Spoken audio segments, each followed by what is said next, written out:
मैं डॉक्टर कमलेश अग्रवाल आज आपके लेकर आए वीडियो जिसमें आप जानेंगे सोनोग्राफी के बारे में। दोस्तों, सोनोग्राफी का नाम शायद आप सबने ज़रूर से ज़रूर सुना होगा। आज की हमारी लाइफ में सोनोग्राफी जो है जांचों के लिए एक आवश्यक हिस्सा है। ज़्यादातर जो जांचें होती है उसमें सोनोग्राफी की ज़रूरत पड़ती है, चाहे वो पेट में दर्द की प्रॉब्लम हो या प्रेगनेंसी हो या फिर जो नसों की जांच हो, तो इन सब में सोनोग्राफी की जरूरत पड़ती है। तो आप सभी इस चीज़ को जानने के उत्सुक होंगे कि ये सोनोग्राफी होती क्या है, कैसे की जाती है, कब कब ये सोनोग्राफी करवाई जाती है, इसके क्या नुकसान है, क्या फायदे हैं और इसके डिफरेंट सोनोग्राफी के क्या क्या चार्ज हैं, कौन डॉक्टर करता है, कहाँ पर करवानी चाहिए। आज इन सभी प्रश्नों के उत्तर मैं आपको देना चाहता हूँ, समझाना चाहता हूँ या बताना चाहता हूँ। दोस्तों, वीडियो को ज़्यादा लंबा नहीं, इस वजह से मैं इसके पार्ट 1, पार्ट 2, पार्ट 3 बनाऊंगा। पहले पार्ट 1 में हम डिस्कस करेंगे सोनोग्राफी क्या होती है, मशीन के बारे में डिस्कस करेंगे, किसने इसको डिस्कवर किया था इसके बारे में जानेंगे।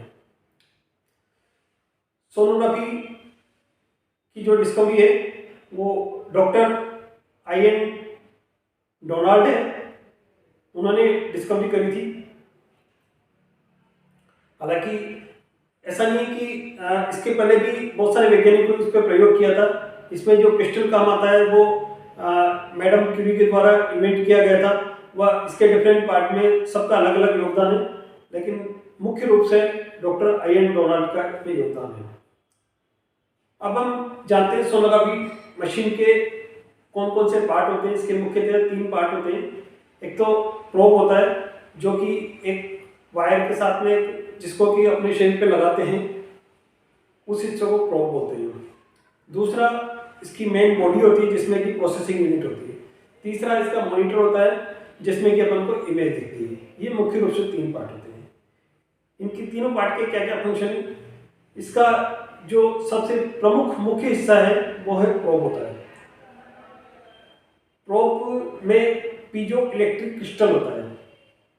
ये पीजो इलेक्ट्रिक क्रिस्टल जो होता है वो साउंड वेव को जनरेट करने का काम करता है। साउंड वेव जो जनरेट होती है वो अल्ट्रासोनिक साउंड वेव होती है, इसी वजह से इसका नाम अल्ट्रासोनोग्राफी रखा गया है। अल्ट्रासोनिक का मतलब होता है वो साउंड वेव जो कि हम इंसान नहीं सुन सकते हैं। नॉर्मली जो ध्वनि इंसान सुन सकता है उसकी जो फ्रीक्वेंसी होती है वो 20 to 20 किलोहर्ट्ज तक तो होती है, जबकि जो अल्ट्रासाउंड वेव होती है वो 20 किलोहर्ट्ज से ऊपर होती है और 20 किलोहर्ट्ज से लेकर 10 मेगाहर्ट्ज तक की फ्रीक्वेंसी इसमें रहती है। ये फ्रीक्वेंसी हम नहीं सुन सकते, इसी वजह से सोनोग्राफी मशीन जब चलती है तो उसकी आवाज़ हमें पता नहीं चलती है। तो अब होता क्या है कि पीजो इलेक्ट्रिक क्रिस्टल के द्वारा साउंड वेव जनरेट होती है और वो साउंड वेव जनरेट होती है तो डिफरेंट अपने शरीर में डिफरेंट पार्ट रहते हैं, जैसे कि लीवर रहता है, गॉलब्लैडर रहता है, किडनी रहती है, मसल्स रहती है, बोन रहती है, उनसे अलग अलग फ्रिक्वेंसी पे रिफ्लेक्ट होती है और जो अलग अलग फ्रिक्वेंसी पे रिफ्लेक्ट होती है तो उसी तरह से उसकी इमेज बनती है। जैसे कि अपन कांच रहता है, कांच के अंदर अपना प्रतिबिंब बनता है, जैसा है वैसे ही प्रतिबिंब बनता है, उसी प्रकार से इसमें भी डिफरेंट फ्रिक्वेंसी से जो वेव रिफ्लेक्ट होती है उसी हिसाब से उसकी इमेज बनती है उसके अंदर। और उस जो इमेज बनती है उसको अपन मॉनिटर पर देखते हैं।